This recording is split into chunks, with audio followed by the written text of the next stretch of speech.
Pat Joe McLoughlin, everybody.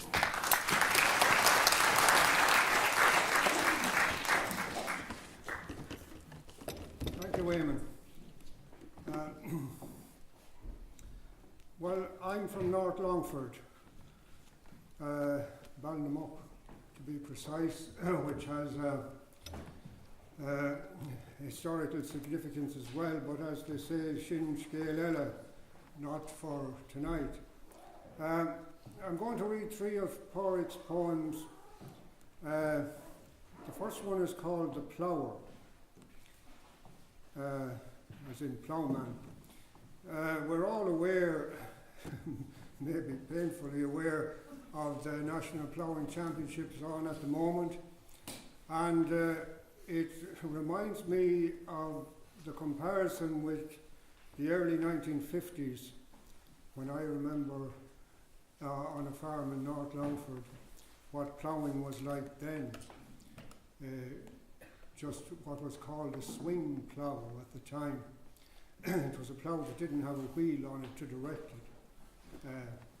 However, on a horse, or two horses usually. This poem that Pádraig has written goes way back further than the 1950s. It actually goes back into the mists of time. What Patrick Kavanagh said at the end of one of his poems, where the mists where Genesis begins. The Plougher. Sunset and silence. A man. Around him earth savage, earth broken. Beside him 2 horses, a plough. Earth savage, earth broken, the brutes, the dawn man there in the sunset, and the plough that is twin to the sword that is founder of cities. Brute tamer, plough maker, earth breaker, canst hear? There are ages between us. Is it praying you are as you stand there alone in the sunset? Surely our sky-born gods can be naught to you, earth child and earth master. Surely your thoughts are of Pan or of Wotan or Dana. Yet why give thought to the gods? Has Pan led your brutes where they stumbled? Has Dana numbed pain of the childbed, or Wotan put hands to your plough? What matter your foolish reply, O man standing lone and bowed earthward? Your task is a day near its close. Give thanks to the night-giving God. Slowly the darkness falls, the broken lands blend with the savage, the brute tamer stands by the brutes, a head's breadth only above them. A head's breadth, aye, but therein is hell's depth, and the height up to heaven, and the thrones of the gods, and their halls, their chariots, purples and splendors. Thank you.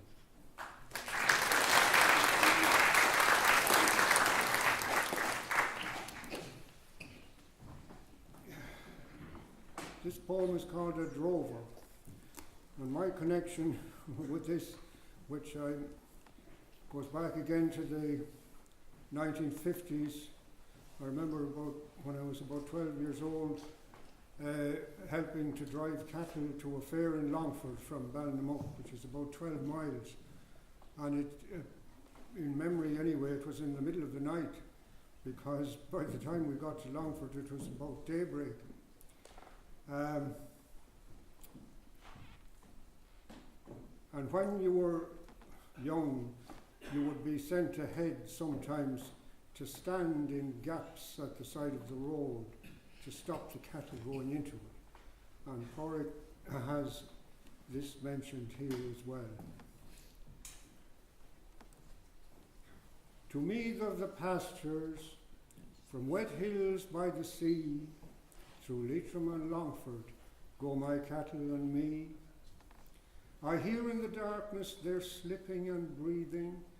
I name them the byways they're to pass without heeding. Then the wet, winding roads, brown bogs with black water, and my thoughts on white ships and the King of Spain's daughter. Oh, farmer, strong farmer, you can spend at the fair, but your face you must turn to your crops and your care. And soldiers, red soldiers, you've seen many lands, but you walk 2 by 2 and by captain's commands. Oh, the smell of the beasts, the wet wind in the morn, and the proud and hard earth, never broken for corn. And the crowds at the fair, the herds loosened and blind, loud words and dark faces, and the wild blood behind. O strong men, with your best I would strive breast to breast. I could quiet your herds with my words, with my words. I will bring you my kine, where there's grass to the knee, but you'll think of scant croppings, harsh with salt of the sea.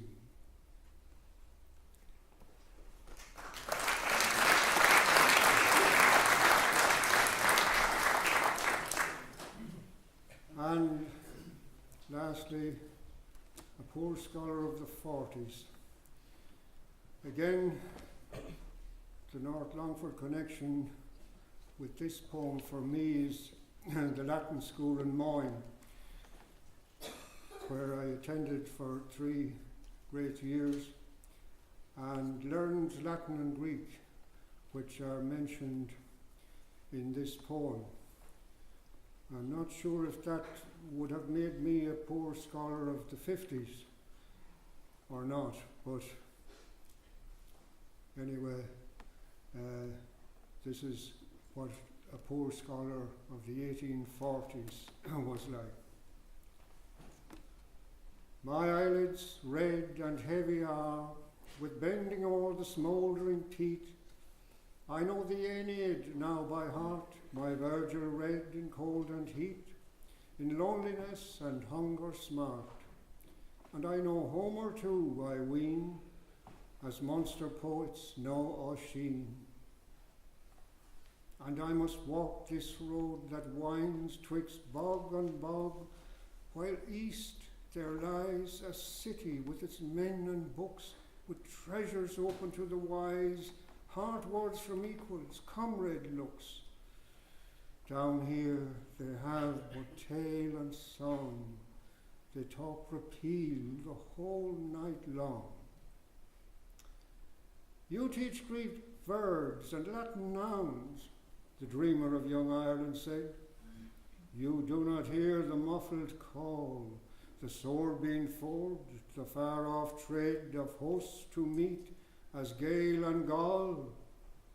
What good to us your wisdom store, your Latin verse, your Grecian lore?